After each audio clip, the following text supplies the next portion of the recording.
Hello students, let's see the question first. The question says the area bounded by the x-axis and the curve y is equal to 4x minus x square minus 3 is. Question में हमें बोला गया है कि x-axis और curve y is equal to 4x minus x square minus 3 के बीच का area क्या होगा. क्वेश्चन में 4 ऑप्शन है. Option A is 1/3, option B is 2/3, option C is 4/3 and option D is 8/3. तो यहाँ पर इस क्वेश्चन को सॉल्व करने के लिए सबसे पहले जो की कॉन्सेप्ट हम लोग इस क्वेश्चन में यूज करेंगे उसको देख लेते हैं. तो इसके लिए हम लोग यहाँ पर लिखते हैं की कॉन्सेप्ट. अगर हमें मान लिया जाए एक एक्सप्रेशन दिया हो y is equal to a x square plus b x plus c, और इस क्वाड्रेटिक इक्वेशन का जो x में यहाँ पर है इसका discriminant means capital D greater than और इज इक्वल टू 0 हो, और जो एक्स स्क्वायर का कॉफिशिएंट a है वो ग्रेटर देन 0 हो. तो जब हम लोग a x square plus b x plus c का कोऑर्डिनेट एक्सिस पर ग्राफ ड्रॉ करेंगे तो सिंस a पॉजिटिव है मीन्स ग्रेटर देन 0 है एंड डिस्क्रिमिनेंट की value greater than and is equal to 0 है. इसका मतलब a x square plus b x plus c का ग्राफ ओपनिंग अपवर्ड्स होगा और ये एक्स एक्सिस को 2 पॉइंट पर कट करेगा. ठीक अगर हमें दिया रहे कि y is equal to a x square plus b x plus c, और यहाँ पर हमें ये बोला जाए कि a की वैल्यू लेस देन 0 है, मतलब a की वैल्यू नेगेटिव है एंड d की value greater than and is equal to 0 है. देन जब हम लोग y is equal to a x square plus b x plus c का ग्राफ ड्रॉ करेंगे कोऑर्डिनेट एक्सिस पर, तो यहाँ पर d की वैल्यू ग्रेटर देन और इज इक्वल टू 0 है. इसका मतलब ग्राफ एक्स एक्सिस को 2 बार कट करेगा, बट a की वैल्यू नेगेटिव है लेस देन 0 है, इसलिए इस बार ग्राफ ओपनिंग डाउनवर्ड्स होगा. ये ग्राफ कुछ इस तरीके से होगा और ये ग्राफ एक्स एक्सिस को 2 पॉइंट्स पर कट करेगा.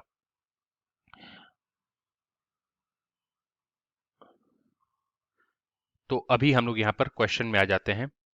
क्वेश्चन में दो ग्राफ हमें दे रखा है, एक्स एक्सिस एंड सेकंड जो कर्व है वो है y is equal to 4x minus x square minus 3. तो सबसे पहले हम लोग y is equal to 4x minus x square minus 3 को कैलकुलेट करते हैं. तो यहाँ हम लोग लिखते हैं y is equal to 4x minus x square minus 3. तो from here we can say that it implies that y is equal to, हम लोग यहाँ पर राइट हैंड साइड में माइनस साइन को कॉमन ले लेंगे, तो ब्रैकेट के अंदर जब हम लोग माइनस एक्स स्क्वायर में माइनस को कॉमन ले लेंगे तो यहाँ पर बचेगा एक्स स्क्वायर, तो यहाँ पर हम लोग एक्स स्क्वायर लिख देते हैं. फिर प्लस 4x में जब हम लोग माइनस को कॉमन ले लेंगे तो ब्रैकेट के अंदर बचेगा माइनस 4x. फिर जब माइनस 3 में हम लोग माइनस को कॉमन ले लेंगे तो यहाँ पर बचेगा plus 3. From here we can say that it implies that y is equal to minus of, अभी हम लोग ब्रैकेट के अंदर जो x square minus 4x plus 3 है इसका फैक्टराइजेशन करेंगे. तो यहाँ पर हम लोग लिख सकते हैं एक्स स्क्वायर माइनस 4x को we can write minus 3x minus x plus 3, because minus 3x minus x will be is equal to minus 4x होगा. तो यहां से हम लोग लिखेंगे it implies that y is equal to minus, अभी हम लोग ब्रैकेट के अंदर में से एक्स स्क्वायर माइनस 3x में x को कॉमन ले लेंगे, तो यहाँ पर लिखेंगे ब्रैकेट के अंदर x, जब हम लोग x को कॉमन ले लेंगे तो ब्रैकेट के अंदर बचेगा x माइनस 3. फिर हम लोग यहाँ पर थर्ड एंड फोर्थ टर्म में माइनस एक्स प्लस 3 में माइनस 1 को कॉमन ले लेंगे, तो यहाँ पर हम लोग जब माइनस 1 को कॉमन लेंगे तो ब्रैकेट के अंदर बचेगा x माइनस 3. अभी हम लोग ब्रैकेट को क्लोज कर देंगे. Then from here we can write it implies that y is equal to minus of, यहाँ पर x माइनस 3 दोनों ब्रैकेट में से कॉमन ले लेंगे तो x माइनस 3 यहाँ पर आ जाएगा. फिर x माइनस 1 को अलग ब्रैकेट में लिख देंगे, तो यहाँ पर हम लोग x माइनस 1 लिख देते हैं. तो अभी यहाँ से हम लोग देख सकते हैं कि जो यहाँ पर एक्स स्क्वायर का कॉफिशिएंट है वो नेगेटिव है, मतलब कर्व जो है वो ओपनिंग डाउनवर्ड्स होगा, ये हमें पता चल गया. अभी हम लोगों को ये पता करना होगा कि एक्स एक्सिस को ये किन किन पॉइंट्स पर काटेगा, मतलब क्रिटिकल पॉइंट्स क्या होगा. तो सबसे पहले हम लोग पहले वाले ब्रैकेट में एक्स माइनस 3 को 0 के इक्वल करेंगे. जब हम लोग एक्स माइनस 3 को 0 को इक्वल करेंगे तो यहाँ पर हमें मिलेगा एक्स इज इक्वल टू 3. फिर हम लोग सेकंड ब्रैकेट में एक्स माइनस 1 को भी 0 के इक्वल करेंगे.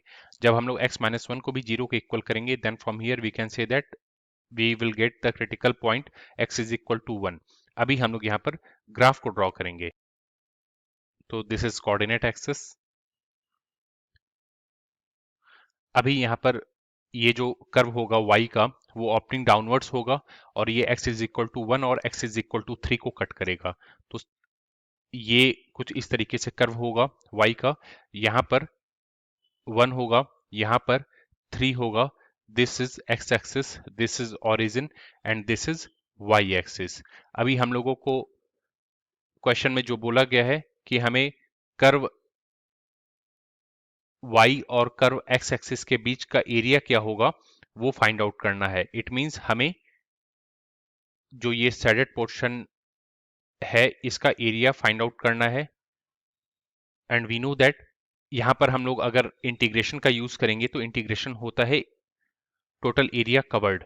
तो यहाँ पर हम लोग इंटीग्रेशन करेंगे और लोअर लिमिट 1 रख देंगे, अपर लिमिट 3 रख देंगे और इस पोर्शन का हमें एरिया निकालना है। तो इंटीग्रेशन के अंदर हम लोग y इंटू डी एक्स लिख देंगे।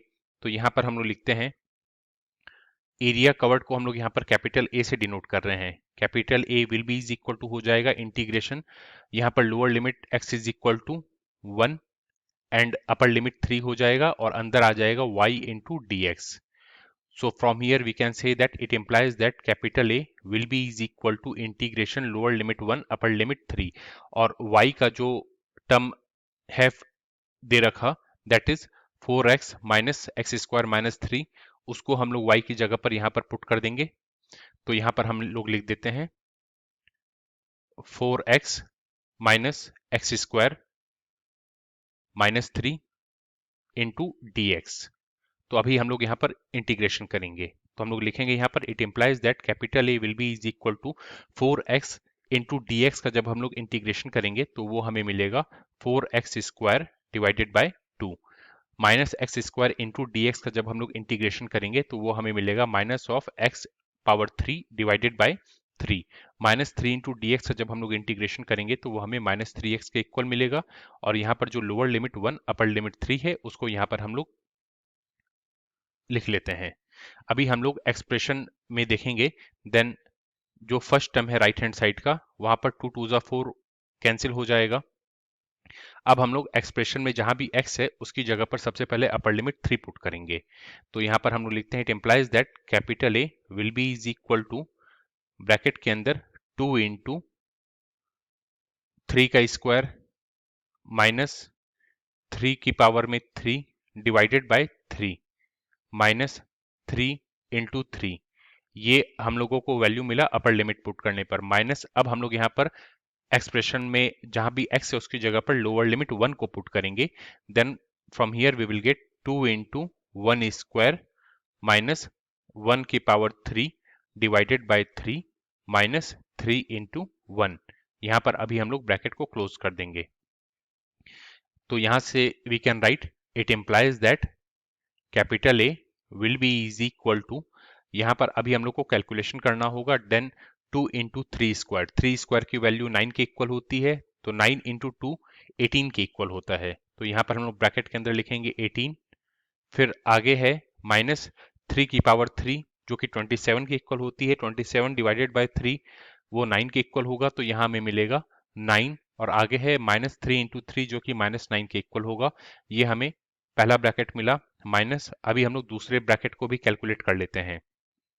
तो 2 इंटू 1 स्क्वायर 2 के इक्वल होता है माइनस 1 की पावर 3 1 के इक्वल होता है डिवाइडेड बाय 3 माइनस 3 इंटू 1 3 के इक्वल होता है। तो दूसरे ब्रैकेट के अंदर हमें मिलेगा 2 माइनस 1 बाय 3 माइनस 3। तो यहाँ पर हम लोग लिख लेते हैं 2 माइनस 1 बाय 3 माइनस 3 और यहाँ पर अभी हम लोग ब्रैकेट को क्लोज कर देते हैं। Now from here we can say that जो राइट हैंड साइड में पहला ब्रैकेट है 18 माइनस 9 माइनस 9 माइनस 9 माइनस 9 18 के इक्वल होता है। तो 18 माइनस 18 0 के इक्वल होगा, मतलब इस ब्रैकेट की वैल्यू 0 के इक्वल हो गई। अभी हम लोग यहाँ पर फिर लिखेंगे it implies that capital A will be is equal to minus of, यहाँ पर अभी हम लोग 2 माइनस 1 बाय 3 माइनस 3 में एलसीएम लेंगे तो डिनोमिनेटर में 3 आ जाएगा, न्यूमिनेटर में आएगा 2 इंटू 3 6 के इक्वल होगा, माइनस 1 माइनस 3 इंटू 3 9 के इक्वल होगा। So it will be is equal to minus of 6 minus 1 minus 9 minus 1 minus 9 minus 10 के इक्वल होता है, तो न्यूमरेटर में हमें मिलेगा 6 minus 10, 6 minus 10 minus 4 के इक्वल होता है, divided by 3, minus of minus 4 will be is equal to 4 divided by 3 square unit.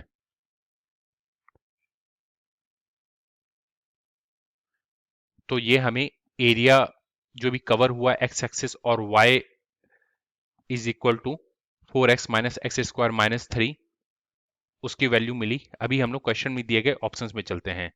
Then 4/3 it means option C will our answer. Hope you understood it well. Best of luck. Thank you.